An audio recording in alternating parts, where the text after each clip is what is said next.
Seja muito bem-vindo à nossa primeira aula de latim. E eu gostaria já de explicar aqui como que vai funcionar essa matéria de latim aqui dentro da Via Sapientia.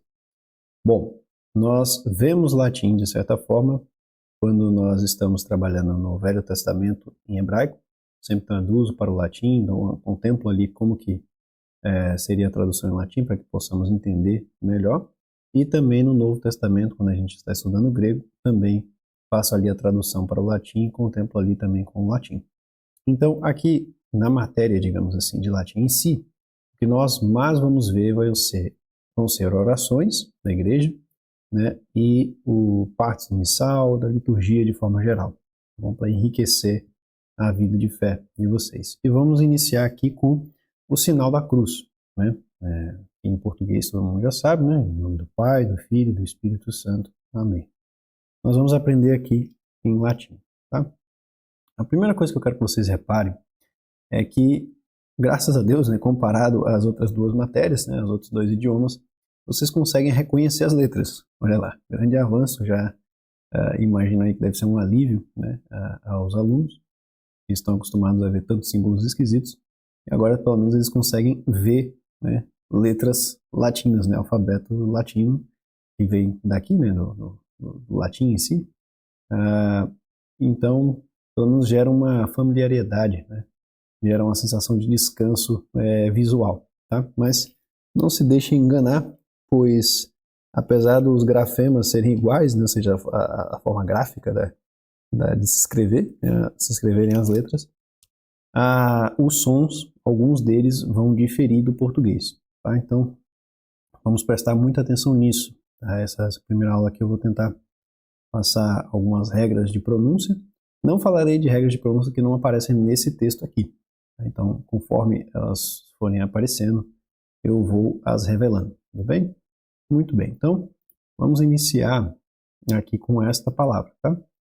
Essa palavra aqui a gente pode ficar tentado a dizer que se pronuncia signum, né? Mas vamos aprender nossa primeira regra de pronúncia aqui que vai diferenciar do português, tá? O GN no latim, na pronúncia eclesiástica, a pronúncia que nós vamos adotar aqui, estamos falando de orações da igreja, né? O GN, tá? Esse encontro consonantal, ele vai ter um som de NH. Tá? Então, em vez de ser signum, vai ser um signum, tá bom? Signum, ok? Então, signum é a primeira palavra nossa ali. E depois nós vamos ter aqui outro pega-ratão, como diria aqui no Rio Grande do Sul, né? Uma pegadinha, vai ser esse CI aqui, tá?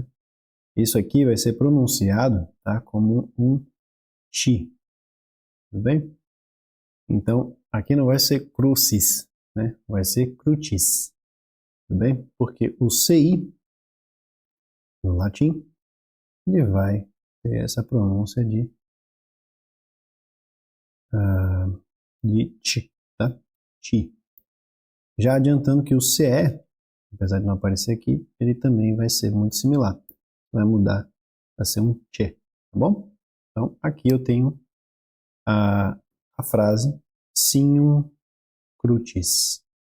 Bem, de novo, signum crucis, que significa sinal da cruz. Mas, professor, cadê a preposição da? Né? Onde é que essa preposição da está?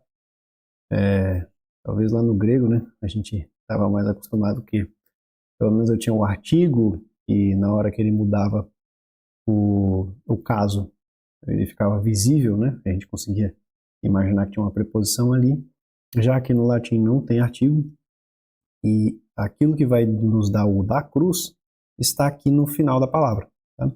Porque essa palavra, ela no dicionário, né? Ela vai ser crux. Deixa eu escrever isso aqui mais bonitinho. Ela vai ser crux, né?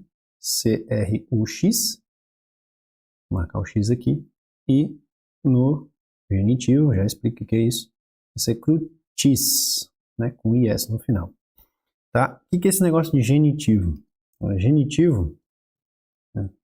Escreve assim, tá? Genitivo No latim, vai se dizer que vai se derivar de gens, né? Gentis, que vai significar, deixa eu terminar de escrever, gentis, que vai significar gente, a raça, né? Um povo, uma relação, a nobreza, tá? Mas temos grandes evidências de que isso aí, na verdade, vem no caso, que é o ptosis genike, né? No grego, que quer dizer caso geral. É o caso que vai abordar ali a maior parte das funções sintáticas, né? E posse sendo uma delas. Só que no latim, acaba que a posse é a principal função do genitivo, tá? Então faz sentido essa classificação do genitivo como o caso que indica posse, tá? Mas o que é isso tudo? Bom, vamos parar para pensar como essa palavra em português, para entender o porquê que é importante entender o latim. Essa palavra em português é cruz, com Z, não é? Muito bem. Então, eu digo que Cristo, né, foi crucificado. Não, eu digo que Cristo foi crucificado. Por quê? Por que a nossa palavra, mesmo com Z aqui no final, na hora que eu vou colocá-la, como é que eu posso dizer? Na hora que eu vou conjugar um verbo derivado dela, na hora que eu vou transformá-la num particípio, na hora que eu vou transformá-la num superlativo, né? Vou dar alguns exemplos daqui a pouco. Eu vou utilizar um radical que parece diferente. Eu não vou usar o radical aqui com Z, né? Por exemplo, quando eu tenho vamos usar um exemplo aqui, né? Eu tenho a palavra veloz, né? Também com Z.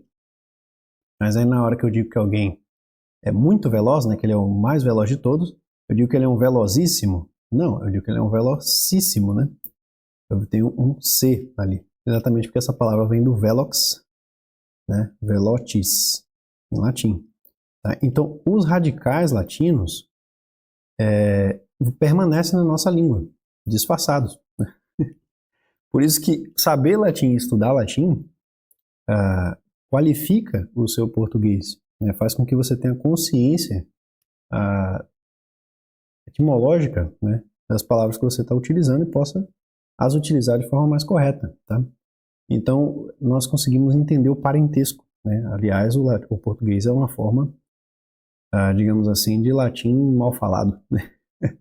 Ou seja, um latim vulgar que se popularizou, tomou características, arraigou-se com outras línguas, né? Ou parte do árabe, aqui no caso, no Brasil, das línguas indígenas, algumas palavras também das línguas africanas, várias mudanças gramaticais, simplificações gramaticais até que chegamos aqui. Mas nesse nosso estudo aqui, vocês vão reparar que muitas palavras, principalmente se vocês pegarem livros mais antigos, onde a grafia das palavras era antiga, né? Vou dar um exemplo aqui do que eu estou querendo dizer, para não ficar muito abstrato. Antigamente se escrevia o pronome ele dessa forma aqui, né? Sendo que a palavra para ele, né, o pronome, vamos dizer assim, da terceira pessoa, no latim, né, seria o ille. Ou seja, mudava uma letra. Ou, por exemplo, antigamente, se você pegar um livro, século passado, né, você vai ver assim, né, a palavra ciência, por exemplo, né, enquanto que no latim, né, coisa vai estar escrito quase igual, mudar uma letra só. E, entre muitos exemplos, tá? Então, entenda que a etimologia do latim está escondida no nosso português, tá? Mas tudo isso só para dizer que esse radical aqui, ele é muito importante, tá bom? Acabei derivando muito. Desculpa, eu vou tentar me manter mais atento. Mas esse finalzinho, esse IS aqui, vai indicar que é da cruz, tudo bem? E não é somente a palavra em sua forma original, cruz, vai ser crux. Isso é importante por enquanto. Bom, então aqui eu tenho a primeira frase, sinal da cruz, e depois eu tenho a oração em si, tá? Então, primeiro eu começo aqui com in, e esse in vai ser a nossa palavra em, né? Ou lá no grego também o en, tudo bem? que vai indicar a mesma coisa, um local, né? Aonde que está acontecendo essa ação. E aqui eu tenho in nomine, tudo bem? Isso é muito importante também, o acento aqui. O latim ele não tem acento em si, tá? O acento do latim ele vai funcionar para nos dizer qual é a sílaba tônica, tá? Então, normalmente no latim a sílaba tônica vai ser a penúltima, é por isso que aqui, por exemplo, não tem acento, porque só tem 2 sílabas. Nunca vai ser na última, tá? A não ser que a palavra tenha uma sílaba só. Então, quando esse acento não recai aqui sobre a penúltima, recai anteriormente, normalmente vamos colocar um acento para facilitar na leitura, né? Principalmente ali de textos litúrgicos, onde a pessoa está lendo sem ter que pensar muito, né? Ela está realmente lendo muito texto de uma vez só.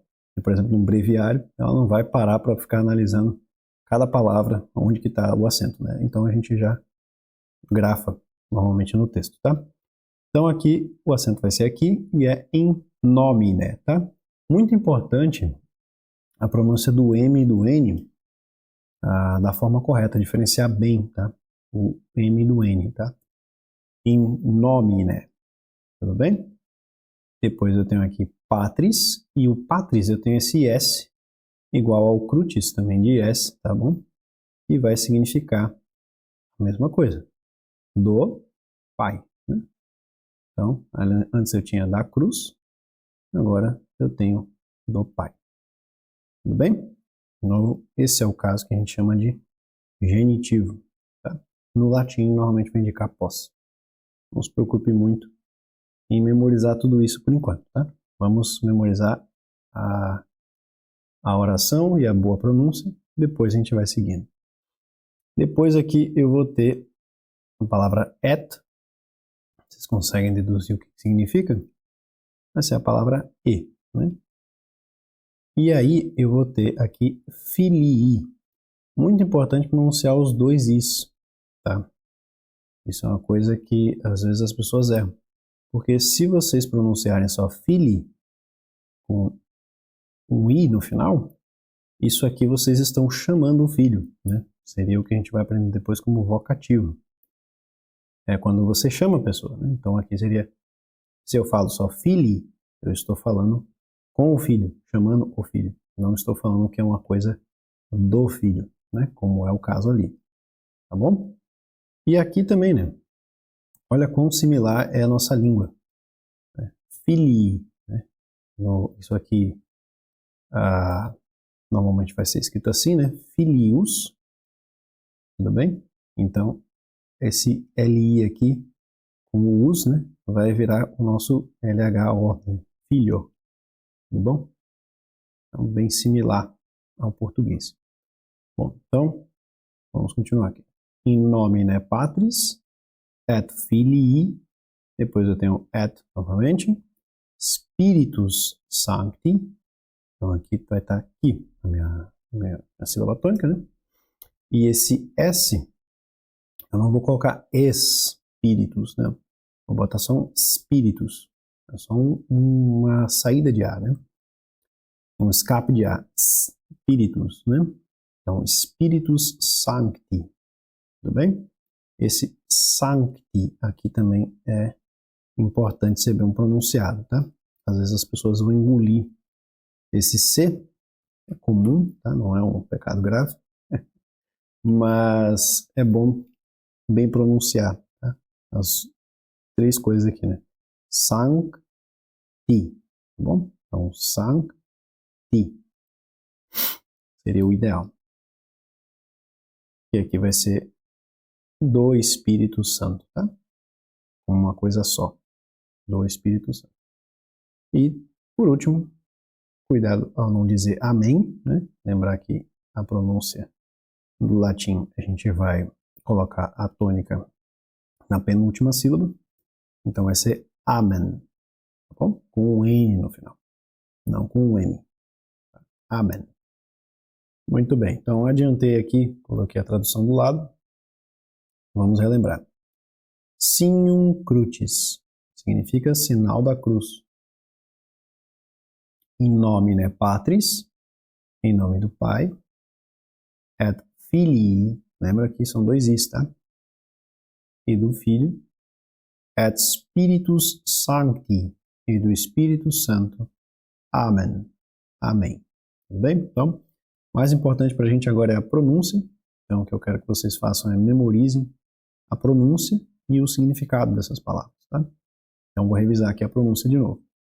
Signum Crucis, in nomine Patris et Filii et Spiritus Sancti. Amém. Muito bem. Vejo vocês na próxima aula. Bons estudos. Sempre é bom também relembrar como que se faz o sinal da cruz, né? Então, com a mão direita, eu vou começar na cabeça, né? Em nome do Pai, e do Filho, e do Espírito Santo. Amém. Tá? Então, na cabeça, no peito, no ombro esquerdo, depois no ombro direito, tá? Utilizando a mão direita. Então, em latim, né? In nomine Patris, et Filii, et Spiritus Sancti. Amém. Tá? Espero aí que seja de ajuda também para vocês.